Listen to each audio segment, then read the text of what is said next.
Able to watch it, which to me as a coach, you always want to watch the game. You don't want to be too quick on, making comments on things you really haven't seen. I thought our guys played extremely hard and had our chances, and kind of how we played all year. Though I really don't think any team played with any more fire than our team. We just had some close games, and it's a tough loss, no doubt about it. But I want to make sure the guys are proud of what they accomplished. 11 wins, and more so just some great selfless people, and some great teammates, and some guys that certainly they gave everything they had. And as a coach, you can't really ask for more than that.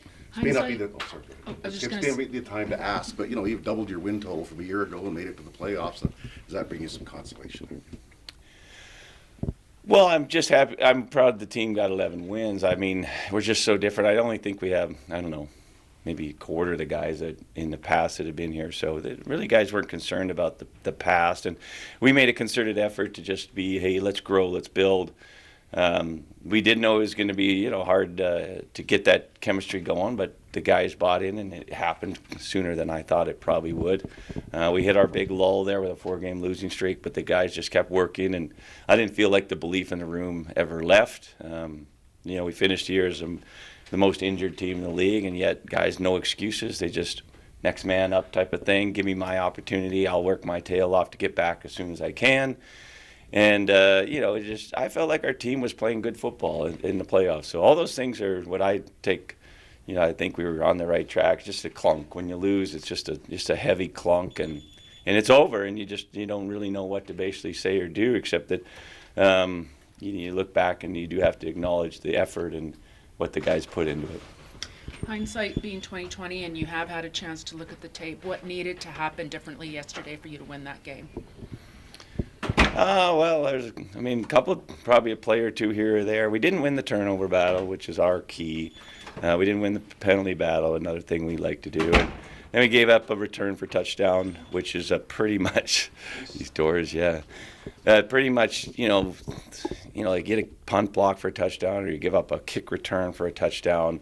That's one of the things that's going to, you're taking in a lot of water in your boat there, and ultimately sank us. So those are a lot of good things too, and a lot of fight, but when you lose those kind of key categories, it's amazing. If you just look at those categories and only those categories, a lot of times you can tell who won the game, and BC beat us. Last year at this time, Jay McNeil said you guys had a 6-point plan going forward. While those points were never really publicized or shared with us publicly, where did we sit on that list of 6? Well, we think we made the right changes, and I think it's been proven that we're moving in the right direction, but it doesn't mean we don't have other areas to improve and continue to be better at. So we haven't had a chance as an organization to really breathe and decide where we're at or even talk about it, but we know we did some good things. I think our players really enjoyed being part of our organization. I think they liked our team, our staff, what we stand for, and how we carry ourselves. Vice versa, I think these group of men that we brought in for the Calgary Stampeders, they held up their end of the bargain. They just were a group that showed up early, left late, and provided a great team atmosphere and an unselfish group of guys. So we got a ways to go, but I thought our city also came back and showed up. I thought we had some good things, bringing back some of our I would call them the legends of the Calgary Stampeders. I think we did a good job with the Stampede Bowl. So I feel like the city supported us, and we do have, a positive mindset that we can be better, but I do think we're in the right direction. For you, has it felt like a while since a playoff win? No, I want to be going to a Grey Cup working. That's what I want. I'm not as concerned on the past as far as it's been a while, because it has, but it just feel like that's the season that you want to be playing your best, and you want to be hosting the cup, and more than anything is it's usually the effort's the same whether you win or lose, so you want to validate that effort and get some wins. Where do you think you made the biggest improvements this year over last, and where do you think you need to make the biggest improvements for next year? I think as an organization, I just felt like we did a lot of things to help our our players feel like they're important, and I felt like that came down to just the way we were changed a lot about our club here, our weight room, our food. Turf was new. The way that I think our ownership, made connections with our players. Where we need to improve, honestly, is I do think some reason we got a lot of injuries. Too many. We got to look at why instead of just saying, "Oh, it happens in sports." We got to try to figure out why, because we did lead the league in most games injured, and I think if we're doing our job, we got to try to figure out how to lower that number, because it's hard to just keep bringing more guys in and believing that the standard of play will be the same. So. As a staff too, I think we meshed, but there's always areas to improve, and I do feel like we all should look in the mirror, myself included, and make sure the next time we're on the field we do the best job we can.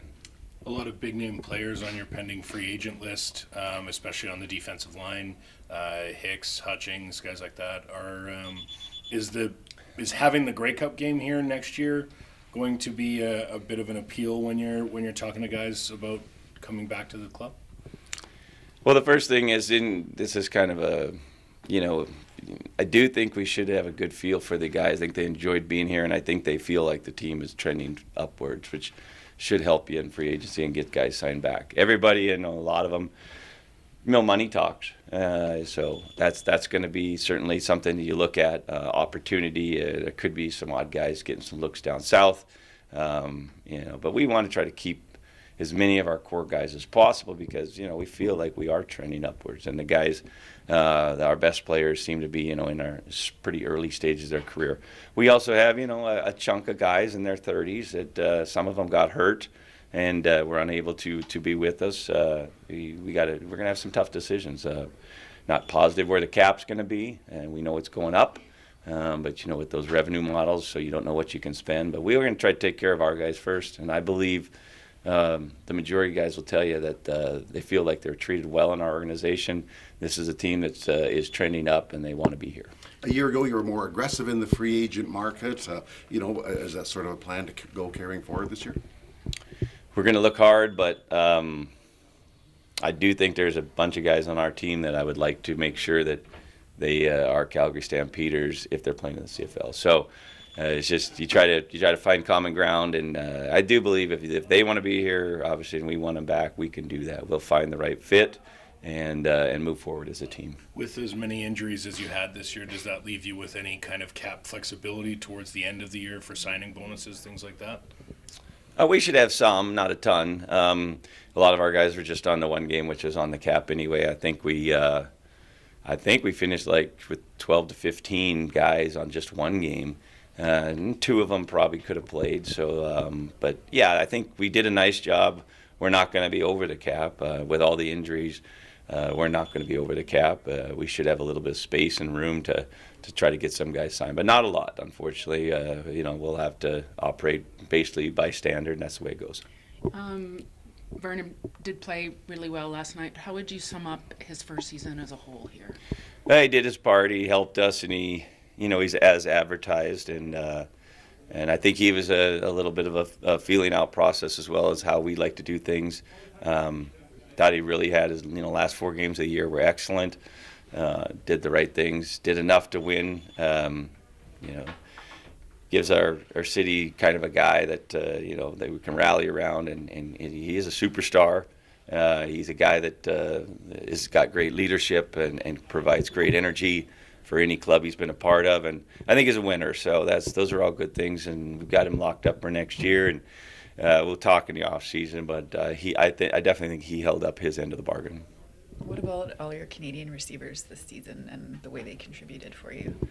Yeah, and even more in the playoffs. I mean, I think Jalen is, showed when healthy, he's one of the better guys in our league. And then I just feel like we Clark Barnes had a big game for us. We did with Damian Alford. We got off to a hot start, and we couldn't quite find the throws, or teams adjusted to how they played him. So I do think we've got a good mix of guys in there, and we'll continue to draft. We'll continue to look in the off season. We'll continue to try to put the best guys out there. But the Canadian receiver in the CFL is really taking it to the next level. There's a lot of good receivers, and a chunk of them, obviously, or half of them are Canadian. It's because they just seem to continue to be better year in, year out, and they love the game, and they do the right things.